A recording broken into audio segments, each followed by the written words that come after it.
Physical properties of alkane. First हमारे पास है states of alkane.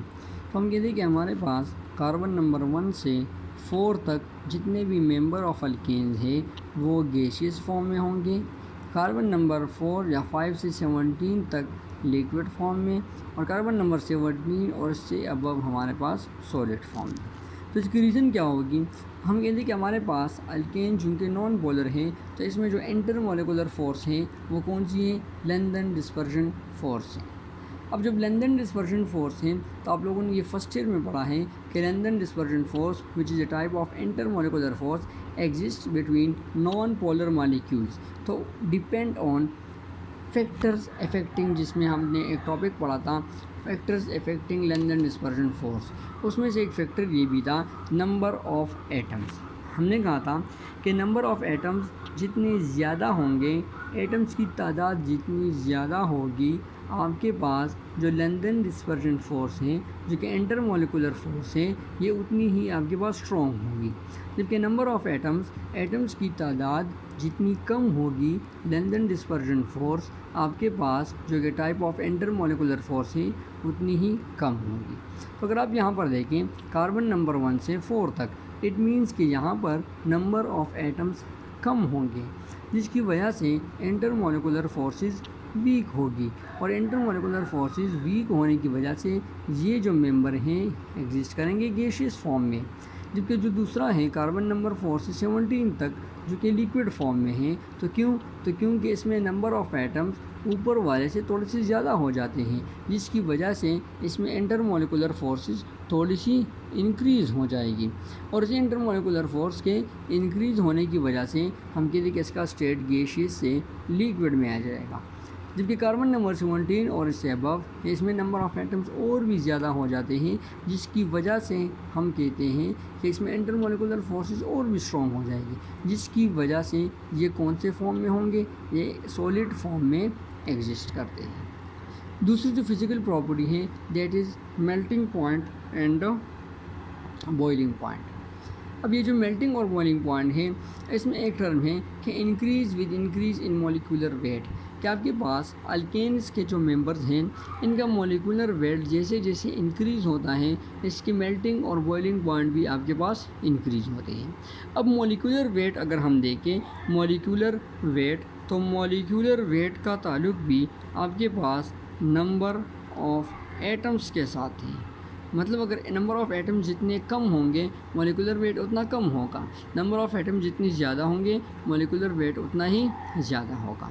तो इंक्रीज़ इन मॉलिक्यूलर वेट का मतलब ये है कि नंबर ऑफ़ एटम ज़्यादा हो रहे हैं, जिसकी वजह से मेल्टिंग और बॉइलिंग पॉइंट ज़्यादा होगा। तो इसकी रीज़न क्या है कि आपके पास ये जो मेल्टिंग पॉइंट है या बॉइलिंग पॉइंट है दोनों डायरेक्टली रिलेटेड है इंटर मोलिकुलर फोर्स के साथ।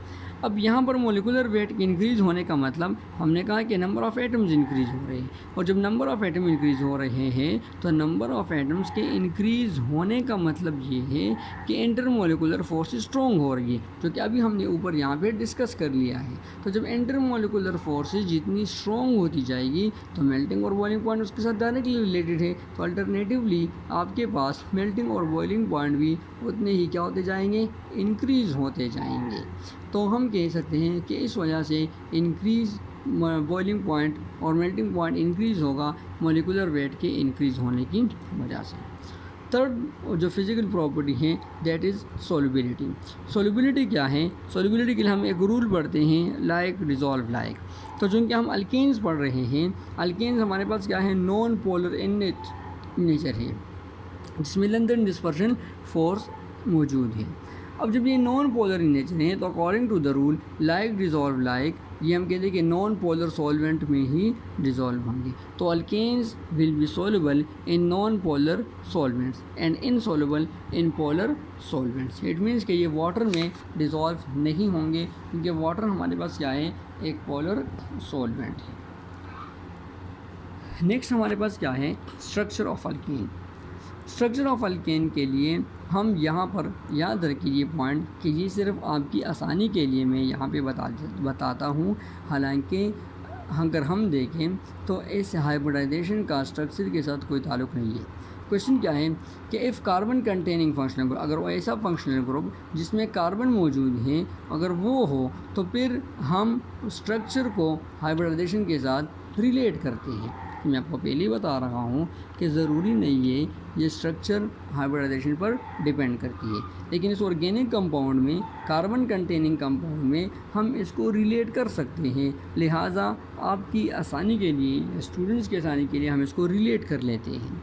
तो हम कहते हैं कि आपके पास अगर ऐसा फंक्शनल ग्रुप जिसमें कार्बन मौजूद है तो हम उसका स्ट्रक्चर हाइब्रिडाइजेशन से रिलेट हम कर सकते हैं। अब हाइब्रिडाइजेशन क्या है, तो ये फर्स्ट ईयर में डिटेल में आप लोगों ने पढ़ चुके हैं आप लोग कि हाइब्रिडाइजेशन किसे कहते हैं, उसकी टाइप्स हमारे पास थी। फिर मैं चलो एक ओरली एक हिंट या एक रिव्यू दे देता हूँ कि हाइब्रिडाइजेशन किसे कहते हैं। तो हाइब्रिडाइजेशन हमने पढ़ा था कि ये आपके पास क्या है, एक प्रोसेस है।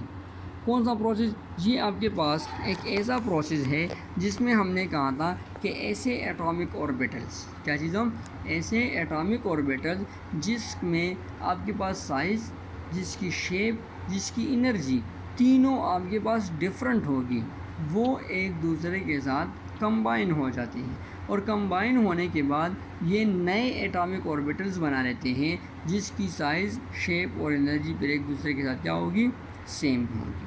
मैं दोबारा बता रहा हूँ, हाइब्रिडाइजेशन वो प्रोसेस है जिसमें वो एटॉमिक ऑर्बिटल जिनकी साइज़, शेप, एनर्जी सब एक दूसरे से डिफरेंट होती है, वो कंबाइन हो जाते हैं और कंबाइन होने के बाद उससे न्यू एटॉमिक ऑर्बिटल्स बनते हैं और वो न्यू एटॉमिक ऑर्बिटल्स ऐसे होते हैं कि उनकी साइज़, शेप और एनर्जी सब एक दूसरे के साथ फिर क्या होती है, बराबर होती है। इस प्रोसेस को हम क्या कहते हैं, हाइब्रिडाइजेशन कहते हैं।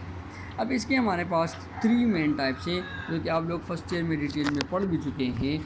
वो है sp3 hybridisation, sp2 hybridisation and sp hybridisation. अब जहाँ पर sp3 हाइब्रिडाइजेशन होगी आपके पास स्ट्रक्चर बनेगा टेट्राहेड्रल, आपके पास बॉन्ड एंगल बनेगा 109.5 डिग्री। जहाँ पर sp2 हाइब्रिडाइजेशन होगी वहाँ पर आपके पास स्ट्रक्चर बनेगा planar with bond angle 120 degree. जहाँ पर आपके पास sp हाइब्रिडाइजेशन होगी वहाँ पर आपके पास स्ट्रक्चर बनेगा linear with bond angle 180 degree.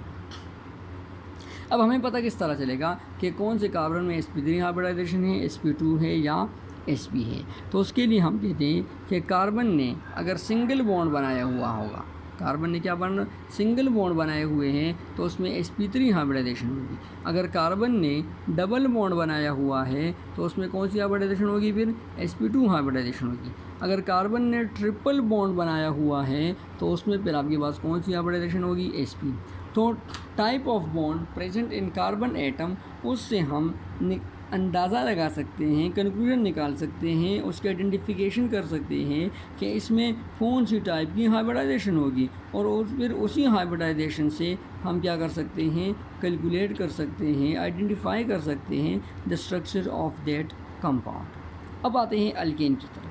तो अल्केन में हमारे पास सारे बॉन्ड मौजूद होते हैं सिंगल बॉन्ड, चाहे वो कार्बन के हैं या हाइड्रोजन के हैं, और इसके अलावा तो वैसे भी इसमें कोई दूसरा एटम नहीं आ सकता क्योंकि ये हाइड्रोकार्बन है। तो लिहाजा हम कहते हैं कि अल्केन्स में जो कार्बन एटम मौजूद है उसने सारे बॉन्ड्स बनाए हुए हैं सिंगल बॉन्ड। अब जिसमें सिंगल बॉन्ड होता है तो according to the above discussion उसमें आपके पास टेट्राहेड्रल स्ट्रक्चर बनेगा, उसमें आपके पास बॉन्ड एंगल बनेगा 109.5 डिग्री। अब हम लेते हैं मीथेन। ये हमने मीथेन ड्रा किया, कार्बन है सेंटर में, ऊपर एक हाइड्रोजन, साइड पे एक हाइड्रोजन यहाँ पर और एक हाइड्रोजन यहाँ पर। अगर हम इसको इस तरह एक दूसरे के साथ अटैच कर ले, कनेक्ट कर ले, तो ये आपके पास बन जाएगा टेट्राहेड्रल। टेट्राहेड्रल स्ट्रक्चर कुछ यूँ होगा आपके पास, ये आपके पास क्या हो जाएगा, टेट्राहेड्रल। टेट्रा कहते हैं 4 को, हेड्रल कहते हैं कॉर्नर को। अगर हम देखिए स्ट्रक्चर में 4 कॉर्नर है तो इसको हम टेट्राहेड्रल कहते हैं। फिर यहाँ पर अगर हम देखें इसमें ये थोड़ा सा पॉइंट है कि एक बॉन्ड को हमने इस तरह डॉटेड शो किया और एक को इस तरह हमने शेडेड शो किया। तो इसकी रीज़न क्या होगी, तो इसकी रीज़न ये होगी कि इसमें एक ये जो हाइड्रोजन बॉन्ड मौजूद होता है ये इस तरह आउटसाइड द प्लेन अटैच होता है। फॉर एग्जांपल ये कार्बन है, इसके साथ ये वाला हाइड्रोजन इस तरह आउटसाइड द प्लेन क्या होगा, अटैच होगा। जबकि ये वाला जो कार्बन है, हाइड्रोजन है, जिसको हमने शेडेड ड्रा किया हुआ है, ये इनसाइड द प्लेन कार्बन के साथ क्या होगा, अटैच होगा। तो पेज पर हम इनसाइड और आउटसाइड द प्लेन नहीं बना सकते, तो यहाँ उसके लिए हम इसको डॉटेड और शेडेड शो करते हैं ताकि ये दोनों एक दूसरे से डिफरेंशिएट हो सके। अगर हम ईथेन का ड्रा कर लें तो ये ईथेन